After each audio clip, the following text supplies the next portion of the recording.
Okay, guys, we are back with the last video series here. So this is the one from 1600s to the mid-1800s, the Age of Revolutions. And if you're watching this at the midterm, this is the most recent material, stuff that we had just covered. If, however, you're watching this at the end of the year in preparation for the AP exam and our final exam, hopefully my talking through and you looking at some of these notes will trigger your memory. So I want to begin here in the center portion of this page, where it gives you kind of an overview of the cause and effect relationship between the scientific revolution and then leading finally into the industrial revolution. The Enlightenment and the philosophes, the political revolutions, all of those things will be incorporated on the maps that you're going to see in the next couple of slides. But I want to begin by talking through these four different but very large and impactful revolutions. So let's begin with the scientific revolution. First, I want you to remember that this is stimulated by the Age of Exploration, so that when Europe in 1453 is forced to find another route to get to India and China and starts to explore the Atlantic, eventually they're going to come into contact with so many different groups that they had never encountered before. And the impact of the new information that they are coming into contact with, all the specimens that they collect. Remember, here we have down specimen collections. They're being formed into the cabinets of curiosities. All of these things are going to be brought back to Europe and then cataloged, organized, but cataloged and organized using logic and empiricism. And do remember what logic and empiricism, what that is the legacy of. In particular, this is the legacy of Arab contact that we learned about all the way back in the summer assignment. So if you remember, during the Reconquista over here in Spain and the Crusades down here in the Middle East, Muslims were coming into contact with Christian Europe, and Christian Europe was taking a lot of the knowledge from the golden age of Islam, which Islam was in at that point, and it's going to incorporate that into its own culture, leading to humanism, the Renaissance, and then eventually forming the foundation for the scientific revolution. So the way the scientific revolution worked is that you had this foundation of logic and empiricism coming to them from contact with the Arabs, but then that's going to be stimulated into expressing itself in new ways because of the Age of Exploration and all of these new specimens they're bringing back. So that's the connection to the scientific revolution. Now, a few more things about the scientific revolution that you want to remember. Scientific revolution was all about asking how, not why. And if you remember, asking how allows you to go through step by step and make concrete observations. Why is a bigger question. And if you forget the difference, just try to think back and remember the story of the young boy on the island in the Pacific that was killed by the lean-to that fell down because termites were eating away at it. That's our good example of that distinction between how and why. So that's one important aspect of the scientific revolution. The next, and arguably most important, is that this is truly a revolution because the speed at which change is happening is increasing. And most of that has to do with these next two things. The printing press, yes, which we've talked about numerous times, but also this community of scientists. Once you have the printing press, now you can share ideas. You don't have to be sitting in a room with somebody in order to be impacted by their works. And the printing press facilitates the communication between these different scientists at a level never before seen. So the pace at which change occurs is going to increase during this time. And eventually, of course, scientific revolution is going to lead to the Industrial Revolution and form the basis for the creation of all the new machines that we see during that age. Now, the scientific revolution, it began by organizing and categorizing the natural world, but that's going to lead directly to the philosophes and the Enlightenment, which is taking that scientific inquiry, that method of scientific inquiry, and applying it to the study of human beings and what we create, particularly government. So this is where our philosophes come into play. Two of the most important people you'll want to remember, Hobbes, and he brings us the idea of the social contract, which negates the previous concept of divine right and absolute authority. And instead, Hobbes is going to believe in an absolute monarch, but he's going to say that people agree to do that because the alternative, the state of nature, is even worse. So the social contract is the first time that this idea comes up, that people actually agree to give up a little bit of their freedom in return for safety and security. That's the social contract. Then Locke is going to come after Hobbes, and two things are really important to understand with John Locke. The whole idea that now he's going to argue that people have the right to rebel. Hobbes would disagree with this. Locke is going to take Hobbes' ideas one step further, though, and say that people do have the right to rebel if the king is not adhering to the social contract. And then the other aspect that we need to remember about Locke that comes into play and will lead us into some similarities with Adam Smith and capitalism is that Locke views the purpose of government as being to protect our stuff. So Hobbes says that some people give up freedom in return for security. Well, Locke is going to take that a step further and say that people give up freedom in return for the security of their stuff. So it's because we own things that we are going to agree to give the government some of our freedom in order to get the protection that they can offer. So this whole idea of private property and that individuals want to protect the things they have is going to be really crucial. Now, a downside to that ideology is that John Locke would not think that people who don't own property, he would argue that they don't really have a vested say, shouldn't really have a vested say in the government because they have nothing to lose. And that, by today's standards, is a very short-sighted view to have. But Hobbes, Locke are two most significant. And then the philosophes, I'm not going to go through all, I think there were 8 of them, all 8 additional philosophes, but just go back and review that material very briefly, and particularly take a look at the list that you had created, arguing who was the least and who was the most radical out of them, and understanding why. Voltaire is an important one to know out of them. Rousseau is an important one to know. He's the one that gives us this idea. He expands on social contract, but Rousseau also gives us this idea that people can be forced to be free, which we contemplate when later we get to Napoleon and what Napoleon was doing. So go back and look at the philosophes. Okay, and then the Enlightenment and the philosophes is going to naturally lead into this whole period of political revolutions, which we studied in chapter 16. And we'll get into more detail as we go throughout these maps, but just remember that in general, this represented a radical shift from this whole idea of divine right and absolutism to the people or the nation, which is used for the first time during the French Revolution, the people or the nation being the basis of power. So radical shift from one form to the other. Of course, this is why we call it a revolution. And then finally, the Industrial Revolution. You do want to know generally the causes of the Industrial Revolution, in part Arab contact, the influence of Renaissance and humanism, the printing press, exploration, Columbian exchange, scientific and political revolutions. So you do want to go back and review that material. That can be found on the one mental map that you did in class. And then you also want to look at the effects. So remember, the Industrial Revolution is one of those things we write in all caps because it changes all aspects of human life. So labor and work is going to be changed. Cities, home and family is going to be altered. Social class structures, gender relationships, education, colonialism, transportation, agriculture, and I could go on and on and on and on and on. So go back and review just generally some of that information. That comes from, you have a video describing that. It's the video on the Industrial Revolution Phase 1 and Phase 2. And then it's also the outline, the skeletal outline that I had put on the board during the last day of our Chapter 17 unit. Okay, so that's just a general framework for everything from this unit.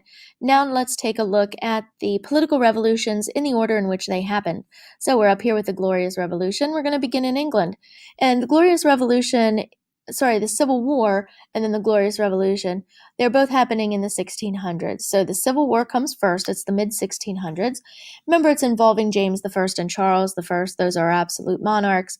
And they're going to call together Parliament for the first time in a long time in order to try to extract more taxes from the people. This is going to give the Parliament an opportunity to meet and discuss things, and they are ultimately going to decide to overthrow the king.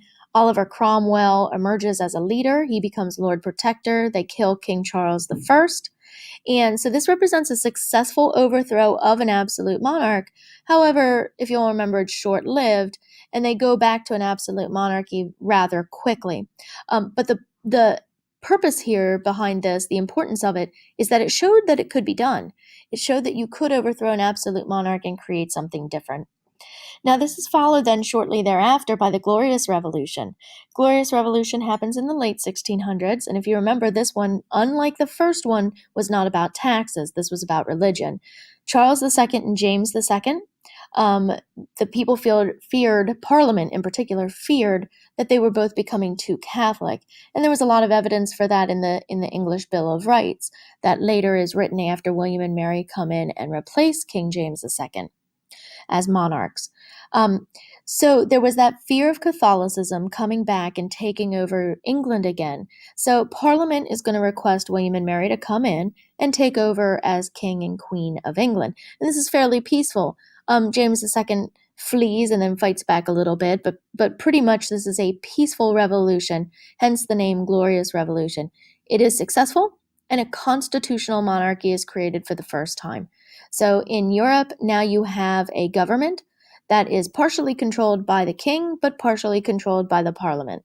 Constitutional monarchy. Now, the next revolution that we move to is actually not on this page. So we have to go down one for the American Revolution. And the American Revolution, the information right in here, is going to be the second revolution. It happens in the mid to late 1700s, so about 100 years after the English Revolution. Similar to the English Civil War, in part this was about taxes, particularly because of the impact of the 7 Years' War. And even though England won, it was deeply in debt and needed to tax its colonies in order to get out of debt.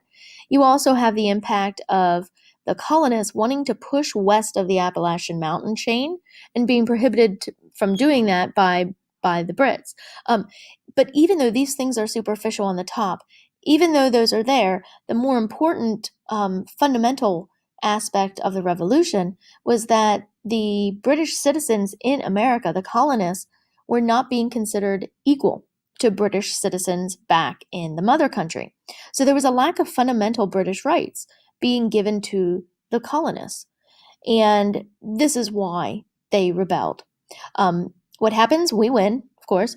Very, very bloody. The French come in and help us. Why? Because they want to stick it to the Brits, right? And what emerges out of this is the first Republican democracy that is going to be sustained in the world for any length of time. There is an irony, though. We do still have, at this point in U.S. history, racial inequality, class inequality, gender inequality, kind of within the new democracy, even despite the language of equality that's being used. So there's the American Revolution. That's the next one to occur. And if you look at the documents of the American Revolution, you can see that they're being heavily influenced by the English Bill of Rights and how things emerged there. So there's definitely a cause and effect relationship between these various revolutions. Okay, now the big one, going back to France. So the French Revolution stuff is all down here. And let's do this first part first, and then we'll talk about Napoleon. So French Revolution, over here. When is it occurring? It's occurring right after the American Revolution, so the late 1700s and then throughout the early 1800s. The reason why we study this one in particular is because it's an excellent model for the phases of revolution that most revolutions go through. If you remember, Spodek talks about there being an initial phase where everyone's band together because they're fighting against a common enemy. But that once that common enemy is gone, then they'll turn on each other and start to fight one another. And we see this playing out beautifully throughout the French Revolution. So we use it as historians. We use it as a model or an illustrative example for the different phases of the way revolutions occur. And you can see elements of these in other revolutions as well. So let's take a look at the overview below. So remember the pre-revolutionary context of France. There were multiple factors that were influencing the revolution. First, inequality, so class inequality. This is the legacy of feudalism. We're talking about particularly the exploitation of the third estate here, your serfs and your bourgeoisie. And keep in mind, bourgeoisie here, it is the same as the bourgeoisie who are going to become the capitalists in the Industrial Revolution. So during the French Revolution, the bourgeoisie and the third estate, there are heroes. During the Industrial Revolution, the bourgeoisie, the capitalists, are definitely the villain. In addition to the inequality of the third estate and feudalism, there's too much debt. So France has gotten itself deep in debt because of all of the wars that it's becoming involved in, not the least of which is the 7 Years' War, which they lose to Britain. They also have a series of natural disasters and poor harvests that are going to affect the people. And then the impact of the American Revolution. Keep in mind, they had just been to America, helping America go through a revolution, and then those same people come back to France. It makes perfect sense that they're going to bring some of their revolutionary ideas with them. So the other thing you have to remember about the pre-revolutionary period is what the government structure was like. The absolute monarch at the time was Louis XVI, and the parliament, or in France's case, the Estates General, was broken up into 3 different estates: the first estate, second estate, third estate. First and second estate, clergy and nobles; third estate, bourgeoisie, and your regular common people. Okay, that sets the stage. Now, how does the initial rebellion take place? The trigger is that the king, just like the English Civil War, the king is going to bring together the States General in order to reconsider how taxes are collected. He wants all 3 estates to be taxed. What happens? Each of the 3 estates, the king has a plan. He wants everyone to be taxed. The first and second estate has a plan. They don't want to be taxed, and they want the voting of parliament to be such that each estate gets 1 vote. And then the third estate has a plan which they think aligns very well with the king's. They want everybody to have to pay taxes. And on top of that, they want the voting to be changed so it's based on population or numbers, total numbers. So if the third estate has 300,000 and the first and second estate only has 200, of course, that's going to allow the third estate to come out every single time. Just as if the first and second estate got their way, each estate getting 1 vote, they would always side with one another, outvoting the third estate. So everybody comes up with a plan in response to the king's request to reform taxes. The third estate thinks the king is going to side with them. He does not. Why does he ultimately side with the first and second estate? Because he's frankly scared of the huge population that makes up the third estate. They realize very clearly that the third estate has a lot of power, and if they were to realize that and wake up, that they could be a major threat to their authority. So the king sides with the first and second estate. As a result, the third estate rebels. King locks them out. We're down here. King locks them out of Versailles. Third estate's really smart, though, and they decide to meet in the only area that doesn't have any doors, a tennis court, and they make a tennis court oath and agree to create a new government, the National Assembly, and write a new constitution. Now, initially, the king in the first and second estate is going to say, whoop-diddy-doo, and they're not going to allow the third estate, they're not going to recognize what the third estate has done. But rumors are going to start to be spread. Rumors are going to be spread throughout the city that the Bastille is going to be a staging ground to attack people of the third estate. In the countryside, rumors are being spread that the nobility is getting ready to attack the peasants. So fear starts to spread throughout both the countries and the city, throughout both the countryside and the cities, and you start to see the people rising up and attacking first. Marat, who owned a newspaper, is one of the people who's going to be spreading these rumors. Most of it was fake news. None of it was true. But people are being whipped up into a frenzy to believe that there is some threat to them by the first, second estate and the king. So they attack first. And these vicious attacks by the populace, by the bourgeoisie and the common people, by the third estate, it's going to scare the king and the first and second estate enough that they then are going to agree to the demands of the third estate. So a new National Assembly is formed, and the Declaration of Rights of Man and Citizen is created. This is the precursor for the Constitution. The important thing to know about the Declaration of Rights of Man and Citizen is that for the first time, this word nation is going to be used, solidly putting the authority to govern in the hands of the people. The true authority to govern comes from the nation, not God, not anything else. It comes from the people, the nation. Then the Constitution is written shortly thereafter. It creates a limited constitutional monarchy. So this is a constitutional monarchy, very similar to what's created in the Glorious Revolution in England. The main thing, though, to know about this Constitution is that it redefines citizenship. In the past, you were a citizen if your father was a citizen. Citizenship was determined by blood in the past. Now, no longer is that going to be the case. It's considered by residence. Were you born there? Do you live there? That's what makes you a citizen. This is the more moderate phase. Okay, this is the phase that is kind of more not as radical. So it's less violent. It's less of a departure from the past. It's more a gradual step. The next phase, Second Constitution, over here, we're going to see them take things even further. So now we're entering into the radical phase. Why do things get much more radical? Why do people turn their back on the moderate phase and move to a more radical phase? Well, it's because the rest of Europe starts to attack France. So that now there's not only an internal civil war, but there's also external threats, initially from Austria and Prussia. It's because of that pressure from Austria and Prussia that the National Convention is formed and a second constitution is written, a more radical constitution. Two important things come out of this transition. First, slavery is abolished. This is going to trigger things in Haiti that we'll look at in a moment. But also, universal male suffrage is adopted for the first time in all of world history, so that every adult man in France can vote. So this is huge. This is very monumental. But it's only coming to be because of the wars with Austria and Prussia. Now, once this takes place, you're going to see, so now it's almost like they've won. So now there's no more monarchy. There's no more need for the king. That common enemy is gone. Now what you see is the people that are left starting to fight among themselves.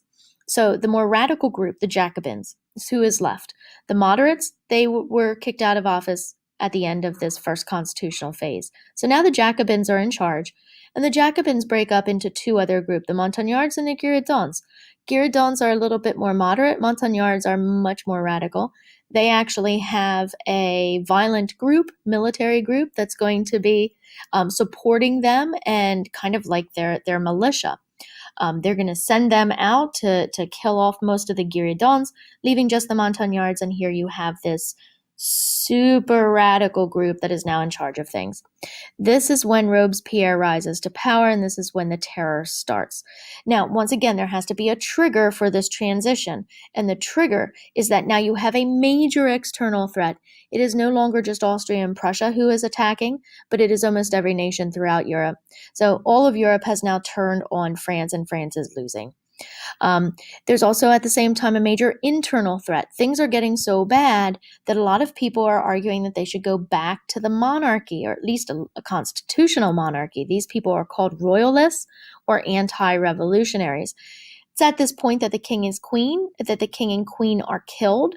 And it's at this point that the terror is going to be created. Robespierre feels as though anything is worth getting rid of these two threats. So they kill anybody that they feel might not be supportive of the revolution. And you'll remember the extremes to which they go. Even if you weren't vocal in your support enough, they might kill you. So, and the method of choice, of course, was the guillotine. Now, the terror, as soon as France starts to stabilize again and win some battles again, people start to really kind of go against Robespierre. There's no need for him anymore. He was almost like a dictator in a time of crisis, but dictators after a time of crisis have passed, they have to fall. And they have two options. They can step back and step down, or they're taken out by the people around them. And that's what happened with Robespierre. You'll remember that the people turn on him. He tries to shoot himself as a way of escape. He tries to commit suicide. He fails at that, and he eventually is sent to the guillotine, crying as he walks up to be killed in the same method that he had sent so many others to be killed before. After the second constitution in this radical phase, people are really scared. People are scared by democracy. It doesn't work. It turns into something crazy. So they want to go back to something more conservative, something more moderate. Notice the oscillation, like radical, moderate, radical, moderate. And that's often the case with revolutions. So after the radical phase and the terror, you have the directory being created. They're going to write another constitution. So this is the third constitution. And the directory is made up of 5 men with 2 legislative bodies. But the thing is that nobody directly votes really for the people anymore. You direct for electors, and then those electors choose for you. It's kind of like the American system. They no longer trust the people. So they're going to allow people to choose electors, but really the power is going to be in the hands of the electors.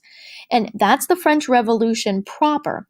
Now, there's a second phase to this, which is when we get to Napoleon down here. And this is when the revolution is going to end. But let's take a look at how it happens. So Napoleon comes to power. The directory is corrupt. So they get rid of the directory. They write another constitution and they create a system of consuls. There are 3 consuls. Napoleon's going to be one of those consuls, and then using trickery, he's able to become first consul among the 3. The other 2 acquiesce to him and give him more power. He tells them something about threats against their lives and let him be the first consul so that everybody attacks him, and they're like, okay. Because there's still that fear, that lingering fear of the people and what they can do from that second phase, the radical phase. Over time, Napoleon declares himself emperor, and this is when we can truly say that the revolution is over. So we're back to an empire. Now the reason he's going to be able to justify this is the same reason that radical changes had been justified before. You have these external threats. So now once again, we have all of Europe banding together to attack France during the second and the third coalitions. And there are many coalitions. I think there's like 6 or something total. But all these times that the rest of Europe tries to band together and defeat the French. Now, the reason that the rest of Europe is so scared of the French Revolution is, of course, that they think that those ideas, if left unchecked, they're going to spread. And remember what everybody else is in Europe. They're still kings. So nobody wants to lose their power. The nobles are scared that the people are going to rise up. The kings are scared that people are going to rise up. So the quicker they put down this French Revolution thing, the more stable and secure they're going to be. So Napoleon uses that to justify making himself emperor. When he becomes emperor, though, he makes a lot of really good changes. Some of the reforms he does, he creates the Napoleonic Legal Code. This is the actually basis for our modern legal codes today. He holds a series of plebiscites. He makes it so that local people can vote on different things that are going to be affecting them, which we still have the legacies of today. He's going to create lycees, which are first government-run schools, because he feels as though everyone should be educated in the Enlightenment ideology of freedom. During this time, he's also going to sell Louisiana to the United States. Why? Because as he's making these reforms and spreading his ideas, he's waging war on the rest of Europe. So he has switched from just defending against the coalitions to now he's going to outright expand his empire. And he needs money to do that, so he's going to sell Louisiana to the United States. And the United States is going to get a pretty good deal for it. The next phase of this, so there are going to be 2 phases that kind of lead to Napoleon's downfall. So the first is when he goes over here into the Iberian Peninsula, and this is when we begin the Peninsular Wars. These are extremely violent. If you'll remember Goya, I showed you those pictures of people being decapitated, their hands being cut off, their arms, people being violently brutalized and torn apart after they're dead. So these were very, very vicious wars. Since Napoleon's waging wars to spread freedom, it also brings up this idea of Rousseau's in that, is Napoleon forcing people to be free? He thinks democracy is going to be a good thing for them, or not democracy. He thinks Enlightenment ideology is going to be a good thing for them, and he's going to force them to believe in it. So we see him waging war in order to force people to be free, which is a really interesting thing that some other countries are going to pick up and do as well later on. And in the process of these wars, the Portuguese king is going to run away. And where does he run away? He runs away to Brazil. And we'll pick up with that story when we get to Brazil. Napoleon loses the Peninsular Wars. This is the first major loss that he's going to suffer, but he loses the Iberian Peninsula.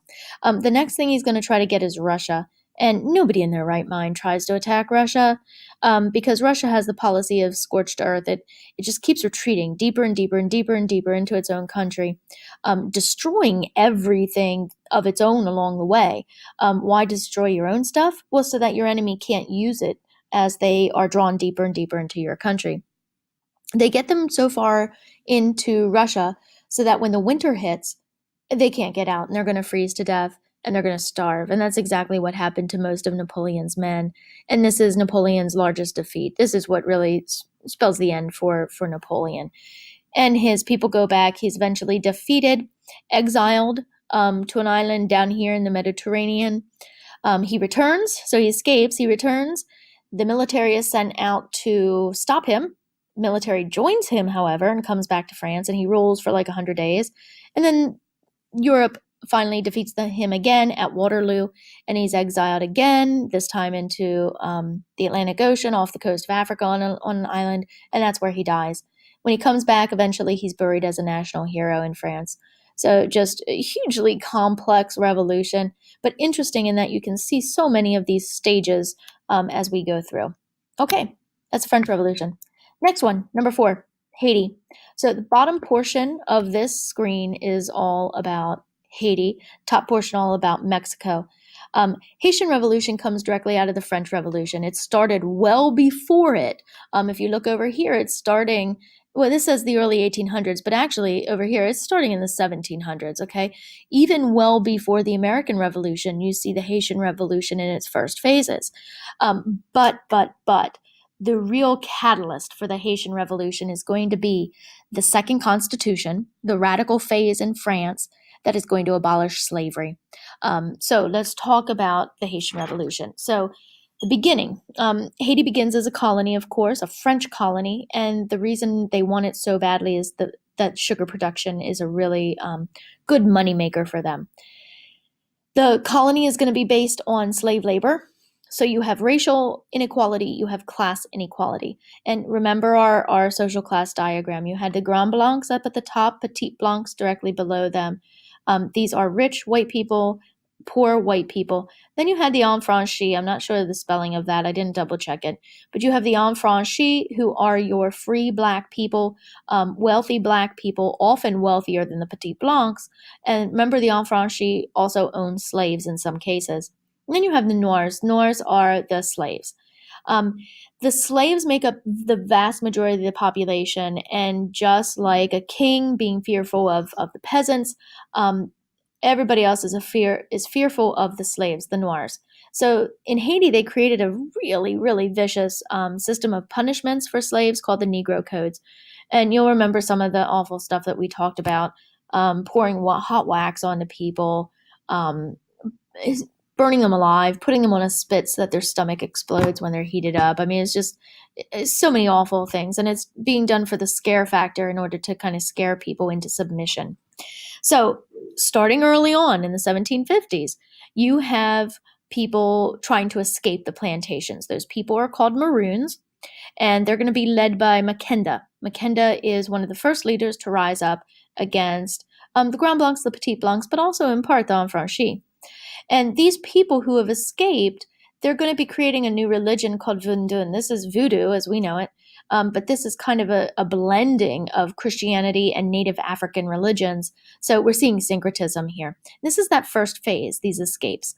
Mackenda at one point is going to be planning on poisoning the water supply of the white people and the powerful people in Haiti. He is caught and he is killed. But there were absolutely attempts and attacks made against the people who were in charge at that point during this first phase.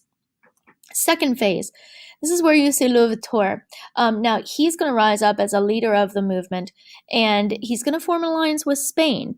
There's irony here because Haiti, half of it is Haiti, the other half is the Dominican Republic, and the half that Spain controls actually still has slavery. So Louis is going to align with Spain to help kick out the French, but doesn't really care too much that Spain's going to continue slavery on their side of the island. He's concerned about his own people. I mean, eventually he would probably have fought back against Spain as well and taken the whole island had he had the chance. But he's going to make that conscious decision, that strategic decision, to align with Spain to first defeat that one enemy, France, and then who knows what would have happened after that. But there is some irony there. In 1802, though, Louis is captured and he dies. And then Dessalines, third phase down here, is going to take over. Dessalines is the one who actually achieves independence from France. They created a democratic republic, just the same as America, but they go a step further. They abolish slavery. So this, by far, is the most radical of any of the revolutions that we've studied. It eliminates racial, in some sense, class, colonial inequality. You name it, it does it, right? And then the impact, it challenged political, colonial, racial, and class inequalities. And then America's response is quite interesting. It cuts all ties with Haiti. You don't hear about the Haitian Revolution in America. The newspapers are silenced. They don't want slaves in America to realize what the slaves in Haiti did because they fear a rebellion as well. So you can see that even though the rhetoric of the American Revolution was such to be inclusive, not everyone was considered to be human. Not everybody was considered to be a man or to be equal. So interesting. Now, the next couple happens simultaneously. I want to come back to Mexico, though, and I want to go down to the Portuguese, Creole revolutionaries, and Paraguay, and then we'll go back up to Mexico, okay? So next one I want to do is Portuguese in Brazil. So if you remember, Brazil is a colony of Portugal. It's significant first for sugar, then sugar starts to be, there's competition from the Caribbean, and so they discover gold and diamonds in the interior, and this rejuvenates the importance of Brazil. In Brazil, just like everywhere in Latin America, there's extreme racial and class inequality. And the last bit, you have to remember that when this revolution is going to occur, Portugal is in turmoil because of the Napoleonic Wars that are happening over in Europe. And Latin America is going to take advantage of that turmoil during the Napoleonic Wars to break away. So they're using that to their advantage. Now, what actually happens? So in 1807, the Peninsula Wars are occurring in Europe. Portuguese monarch flees Iberia and goes to Brazil, like I had mentioned. And then King John, when he arrives with his family, he makes Brazil equal to Portugal. So Brazil is now, for all intents and purposes, Portugal. In 1821, though, Napoleon is finally defeated. So King John decides to go back, and he leaves his son in Brazil. His son and the Mozambos, who are the Creole elites, they're going to declare independence and create a monarchy. And his dad kind of says, yeah, go ahead, do it, because he has plenty to deal with over in Portugal, because people aren't too happy with him that he just left during the war. So now Brazil is a monarchy, and it remains stable because of that monarchy. So this is a bloodless revolution, very similar to the Glorious Revolution. Everything else required fighting. This one did not, just the same as the Glorious Revolution. During this entire time, even though it's a monarchy, who's really controlling things? It's the Mozambos, who are, I'm not sure how to pronounce that. They're the Creole elites. And then finally, what actually happens? Everything pretty much remains the same. There are no class or gender changes. Sorry, no class or racial changes. Inequality remains, right? So that now you have the Portuguese proper out, but the Creole elites are really in charge. All of the structure beneath them stays the same. Everybody remains exploited who isn't white. Now let's move over here to the Creole revolutions under Simón Bolívar in Gran Colombia.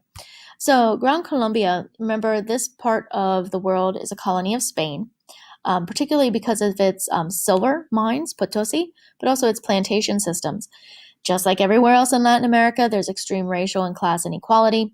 And once again, Spain, just like Portugal, is in turmoil due to the Napoleonic Wars in the Iberian Peninsula. So what happens? During an initial phase here, a phase that is ultimately unsuccessful, you have mestizos, you have the poorer people rising up. Our example of that is Tupac Amaru.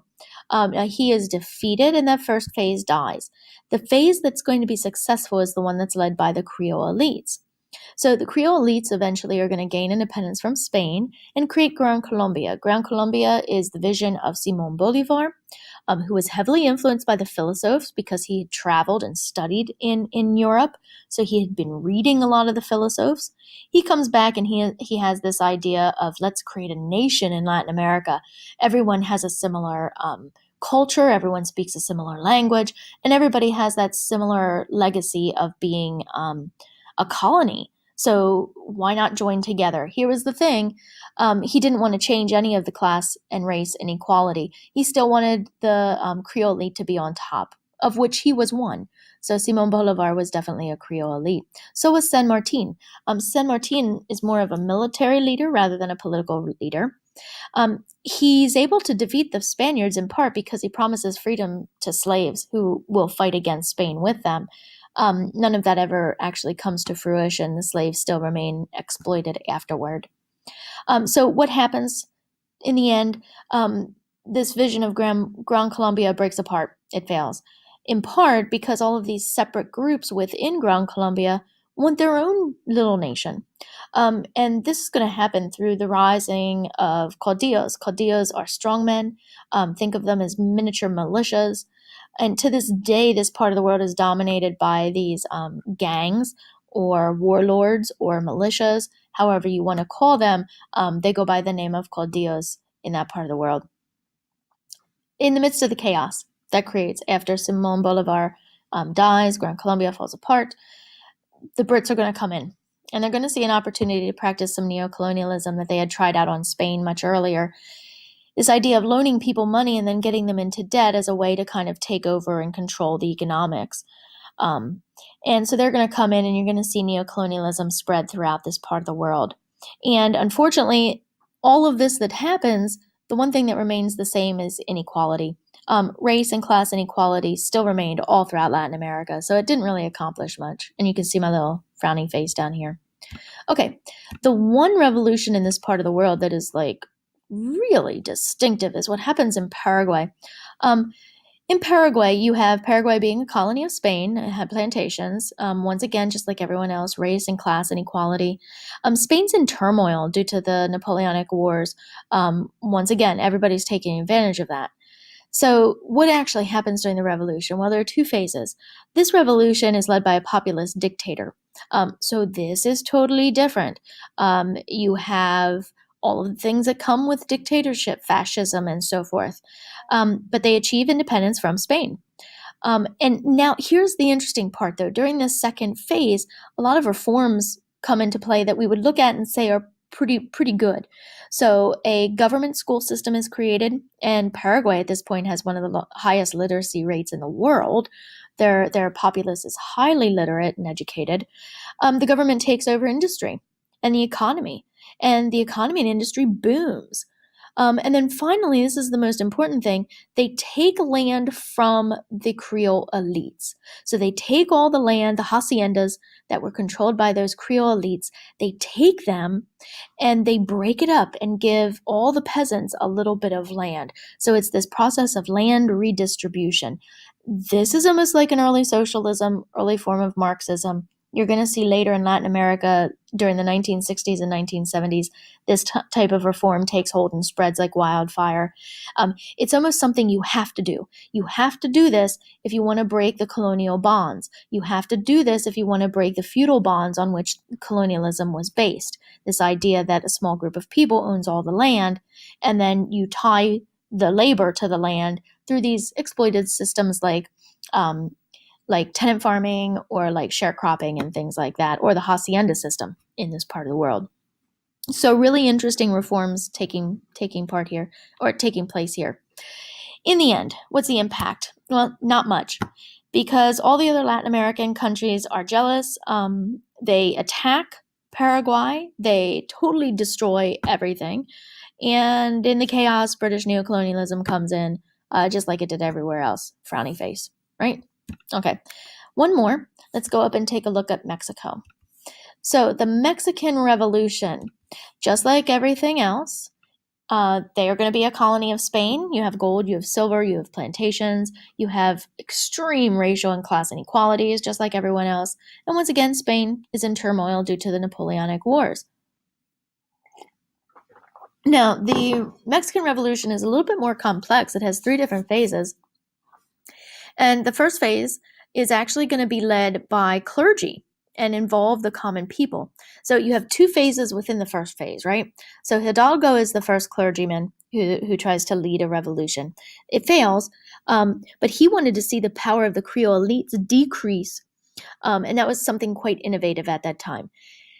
He's followed by another clergyman, Morelos. Morelos is even more radical than Hidalgo was because he wants to see the power of the Creole elites dissipate, but also the power of the church, and he himself is from the church.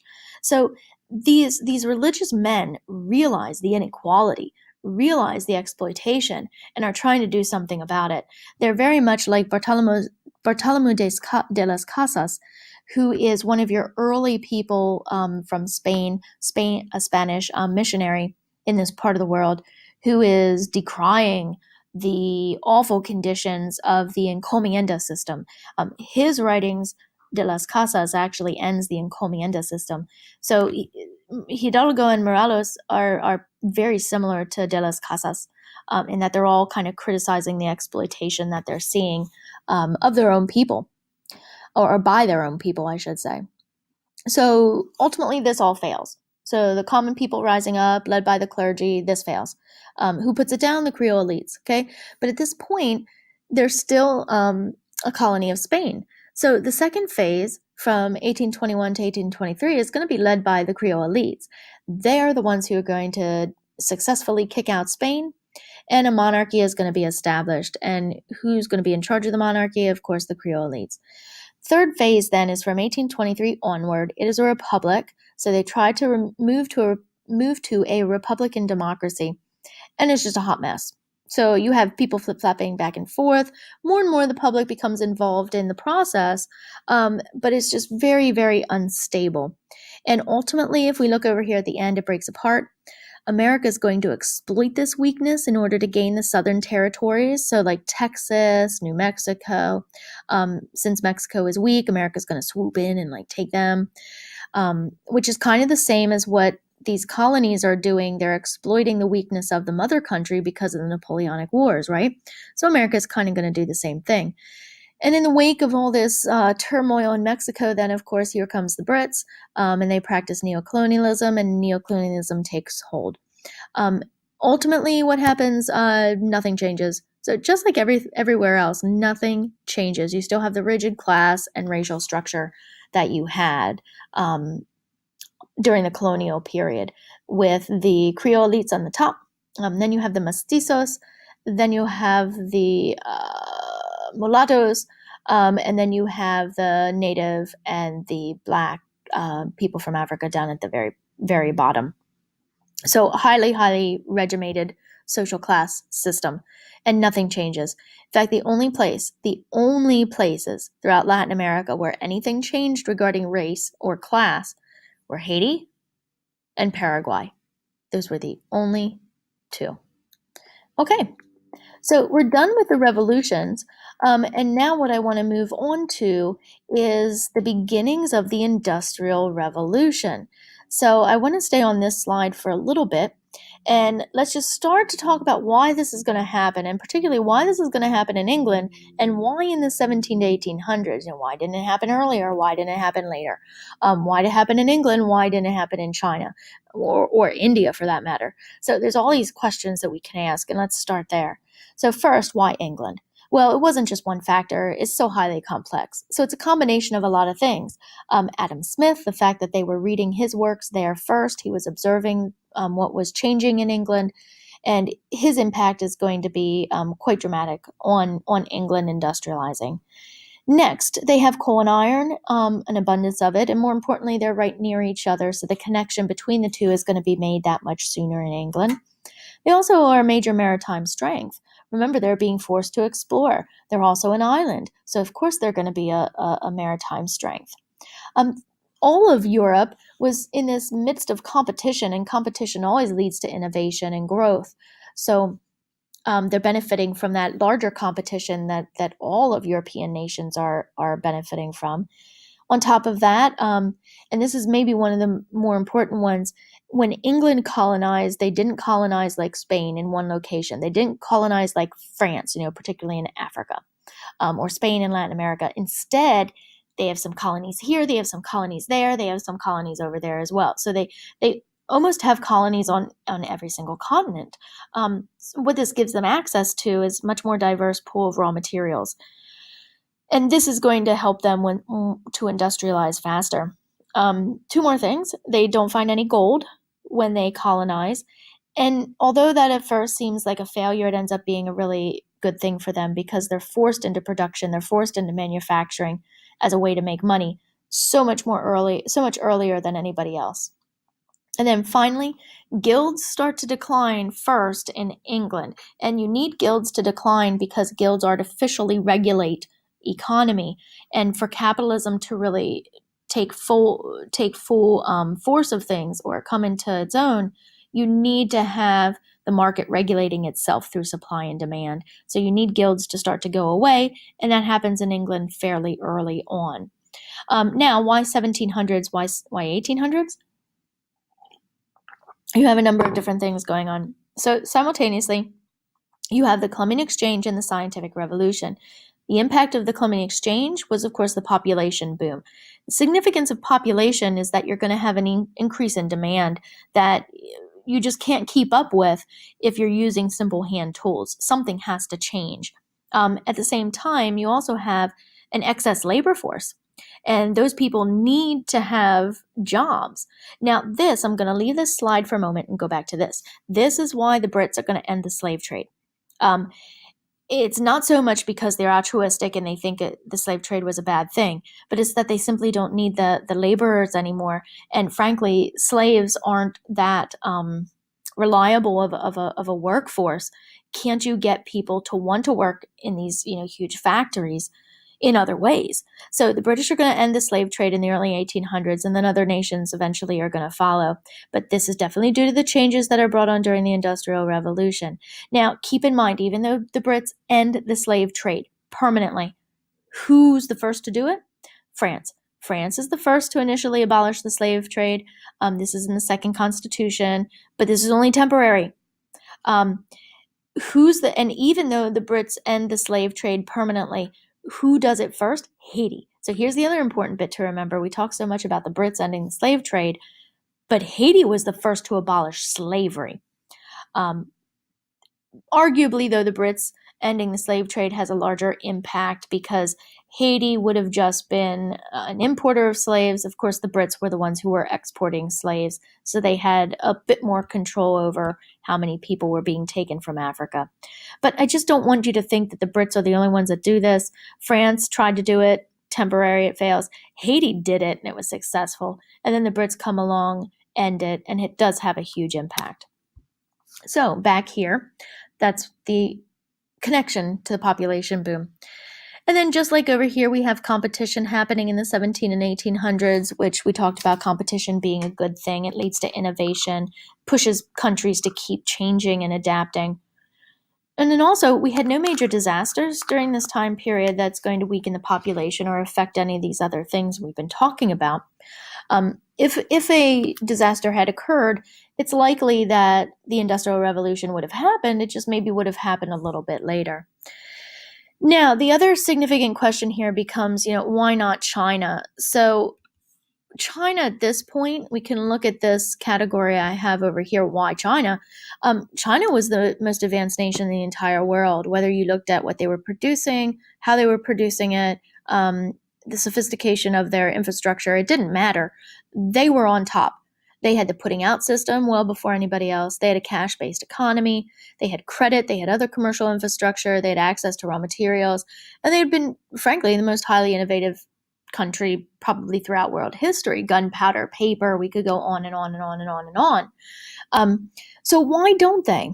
Why don't they industrialize first? Well, a lot of reasons. So during the Song Dynasty with neocolonialism, we're going to start to see a focus on isolation. Anti-foreign sentiments really start to rise, and they're going to start to focus more on internal trade. We see this again during the Ming Dynasty. You have this brief period where Zheng He is traveling, and you have China kind of reaching out and expanding. You see that in your geohistogram. The Ming Dynasty kind of goes out and expands at that point. But then it narrows again because Zheng He is called back, and you have this really intense period of isolation during the Ming and then continuing into the Manchu and Qing dynasties, so that they isolate.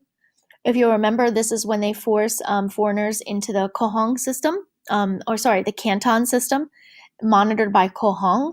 So you have all of these interesting things going on, and that was discussed in a previous map.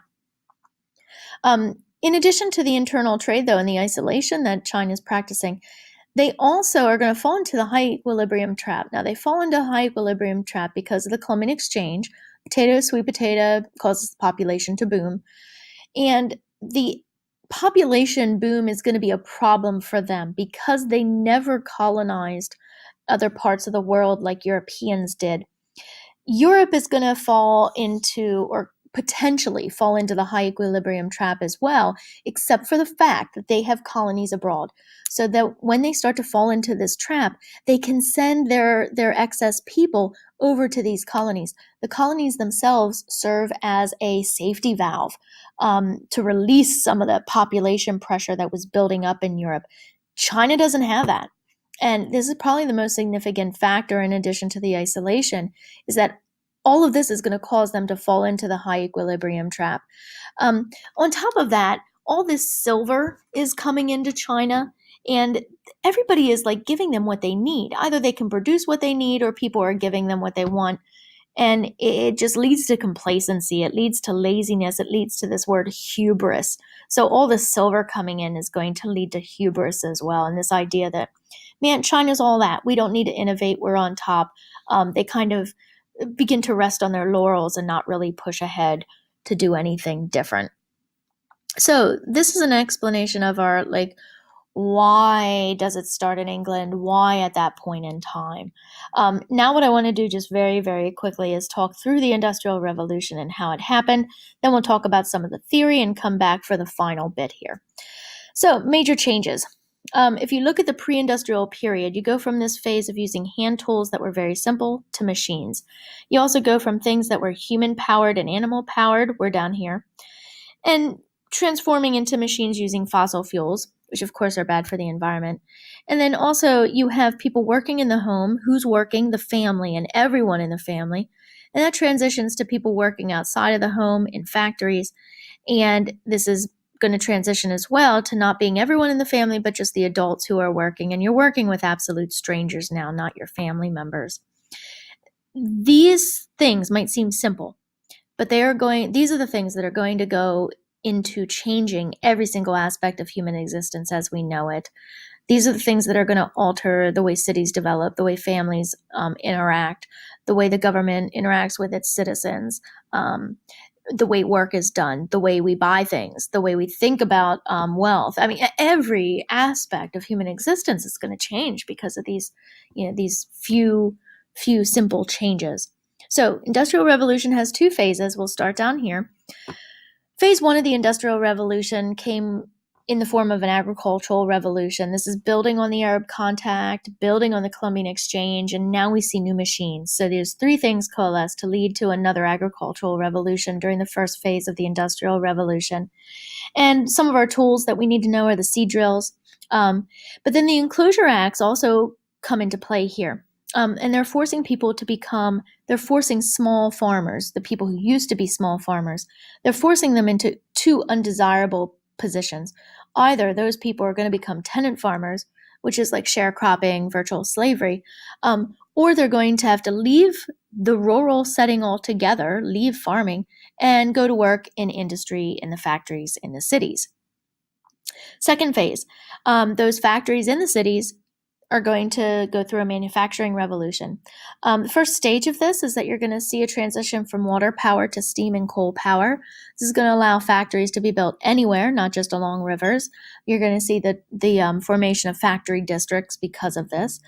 But the replacing of the putting out system, people working in their home when they weren't farming, working with their family, working with hand tools, having pride in their work, that transition to factories and machines and the drudgery of assembly lines, people are going to rebel. And those people, the former putting out system individuals, are going to start to attack those machines. And those attacks are done by the Luddites. So the Luddite rebellions or attacks happen at this point in time as well. And then finally, during the first phase of the Industrial Revolution, we have a transportation revolution. This is with iron. When iron becomes industrialized, now we can make lots of things out of iron, like trains and steamships. And all of those things increase the movement of three key things: labor, finished goods, and raw materials. And keep in mind, these were the three things that Europeans had wanted colonies for all along: cheap labor, a market for their finished goods, and raw materials. So, and then all three of these, the agricultural revolution, the manufacturing revolution, then transportation revolution from the first phase of the Industrial Revolution, all these things reverberate and have changes in work, in cities, in politics, in family life, in gender. And I'm not going to go over that again here. I'm going to refer you to the videos that I made on the first phase of the Industrial Revolution in Chapter 17.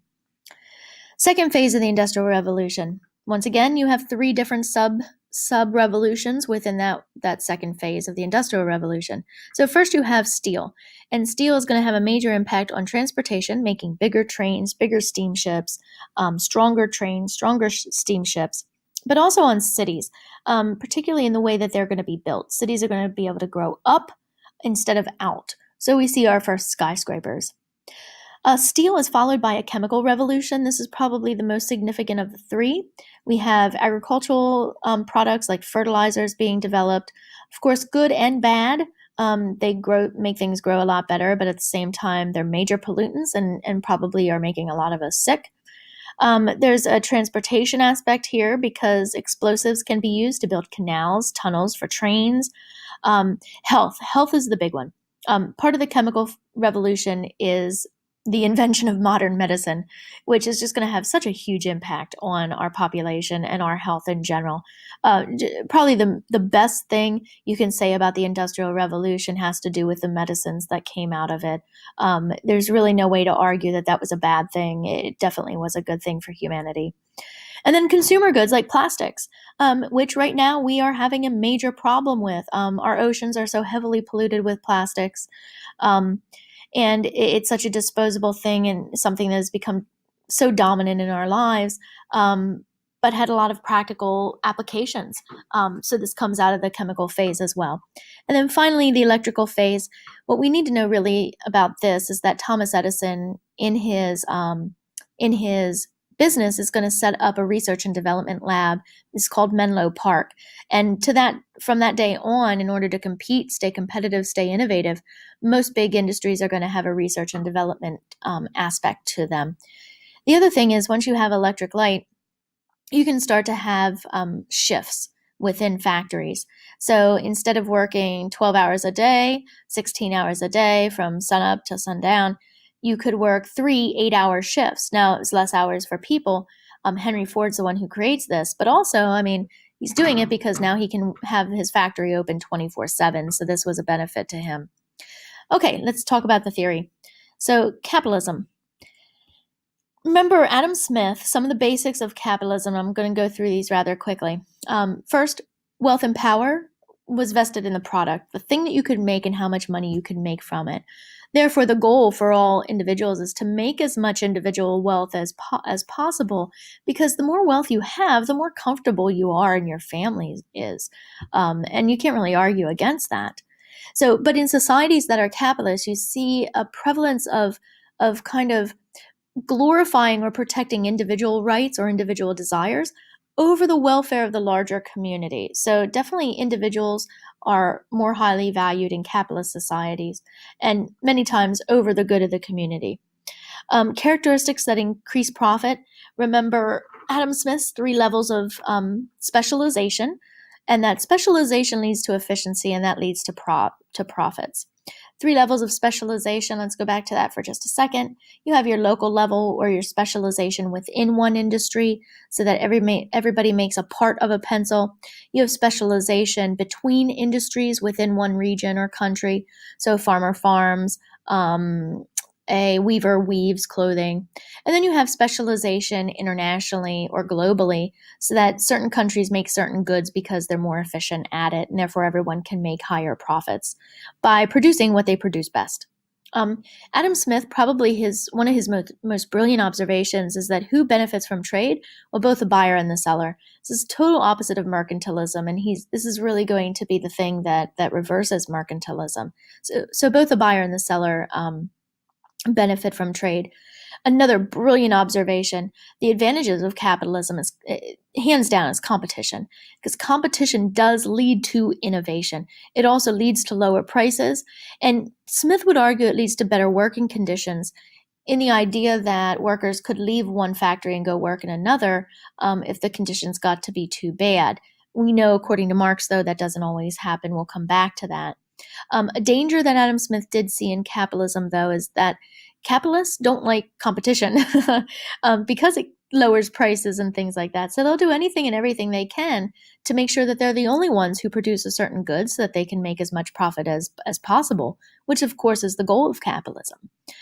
So the danger, according to Adam Smith, is that capitalists will try all the time to form monopolies, which is just one company taking over and controlling an industry, or cartels, which is a couple of the big companies kind of working together to defeat everybody else and then control the system.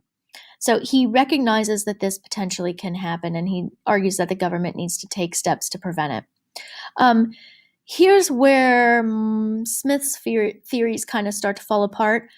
He asserts, and sometimes this does happen, he asserts that capitalists with their profits are going to reinvest. The idea behind it is that if they're using better technology, better raw materials, paying their workers more, they're going to be able to produce a better product. And if they can produce a better product, they'll sell more of that product and therefore make more profit, right? Marx is going to say there are easier ways for a capitalist to make more profit, and it's always going to come at the expense of exploiting the workers. So this is where we start to see some of the capitalist theories fall apart and some of the Marxist critiques come into play. Overall, Adam Smith says capitalism is great for society because it gives us so much more stuff because of mass production. It keeps innovation, always happening. It lowers prices and overall just makes conditions better for workers. Marx is going to come along and he's, not going to argue with a lot of that. He's going to, say that a lot of that is absolutely true. He's going to take issue when it comes to how workers are treated. So, and if you look at from the very beginning, his whole focus is on people as opposed to profit and the things that people make.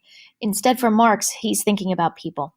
So first, wealth and power, according to Marx, is in labor. The actual act of creation, the ability to make something, he says, is where the real value is at. Not in the product that's made. It's in the ability to make something. The goals, according to Marx, is that most people in other societies, they want to create a strong society, a strong community. And that he's going to argue that many people are willing to give up their own individual desires in order to advance the community good, the good of the community as a whole. He's going to argue that those societies are going to look at capitalist societies and this focus on the individual and view individualistic societies as greedy, which you could argue, there's definitely an aspect of greed behind capitalism. I don't think anyone would argue with that. But Marx is going to say that certain societies are going to view that immediately as like this bad thing that can't really be overcome. And he's going to prove it throughout his theories. So first he's going to say that history is defined by a class struggle. Capitalists or the bourgeoisie against the workers or the proletariat. And that in the past you used to have more classes, but now it's kind of come down to the haves and the have-nots, the workers and the capitalists, the bourgeoisie, the proletariat. In the future, he thinks that workers, just like people during the political revolutions, are going to realize their power, which their power is in how many people they have, right? So we're going back to A Bug's Life here. And those people are going to rise up against the capitalists. And this is going to lead to a government that is equal to the people. So that no longer will we need government because the people are the government. And this is the idea behind communism. It's flawed. So there are a lot of things that are wrong with communism that probably would never work with communism. We'll talk more about that when we get to the Cold War. But it's an ideal, right? It's a utopia that he sees. Now, might he be right that workers eventually, just like people during the political revolutions, might workers unite against capitalists and overthrow them? That might actually happen. The question is what will come next, right? For Marx, his answer is communism. Now, here's where Marx's theories become actually very, very observant and rather brilliant, just like Adam Smith's were, but in a different way. So he's going to look at capitalism, though, and focus on exploitation. So he argues this: if the goal of capitalists is to make as much profit as possible, they are always going to exploit their workers because it's easier.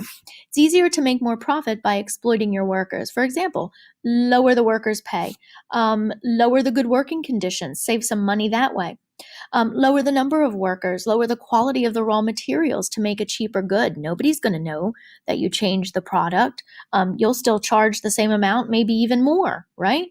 But you've lessened your cost to begin with, so now you're going to increase your profit.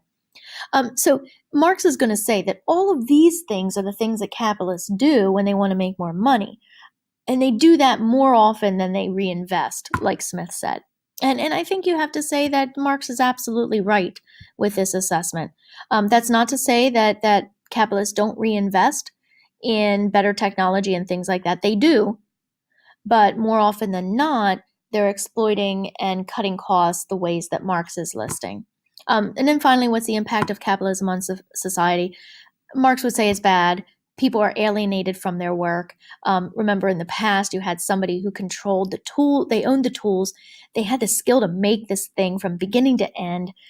They made these beautiful objects, which they then would take personally to market. They would sell it. They would reap the benefits. They would get all of the money from this amazing object that they've made. But now with capitalism, you're alienated from all of that. So it's bad, alienation, and exploitation. Those are 3 words from Marx. Okay, so just a few more things we have to talk about here. Let me make sure I've gotten all of this. Yup. Okay, so I want to go back to America.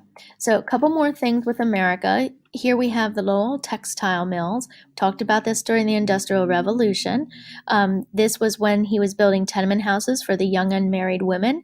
You actually had a reading on your last test that told you what life was like for those young girls. And then down here, the other thing I want you to know about America and the Industrial Revolution, which you will study in so much more detail next year, which is why we don't touch it much this year, is that slavery in the South is declining and it's going to disappear. It's about ready to disappear. Then the Industrial Revolution happens. And the Industrial Revolution is going to create a bigger demand for cotton. The new tools, the new technology is going to be developing and impacting America as well.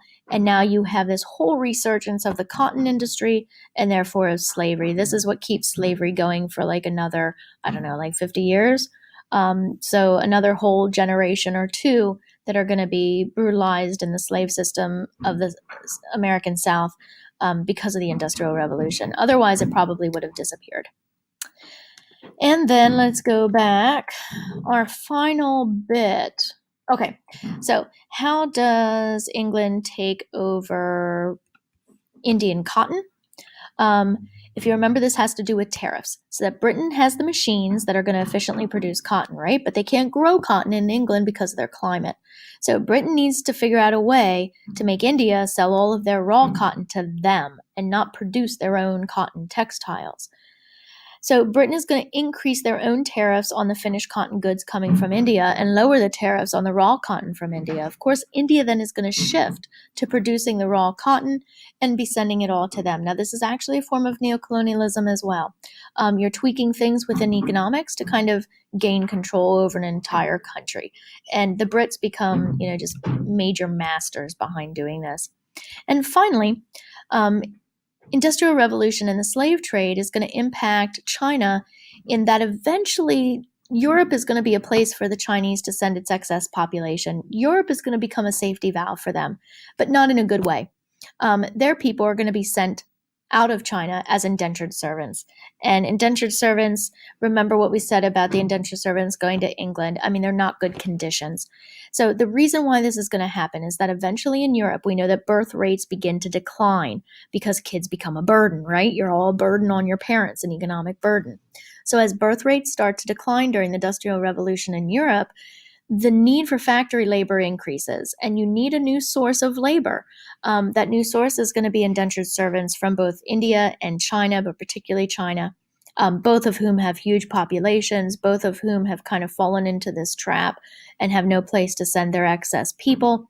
Well, now they're going to send them abroad as indentured servants. So conditions internationally start to decrease because of the Industrial Revolution.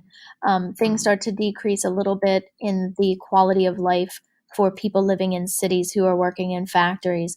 But for the wealthy people, I mean, things are really increasing. That bourgeoisie from before in the French Revolution that didn't have much power, now they're going to come to dominate the world.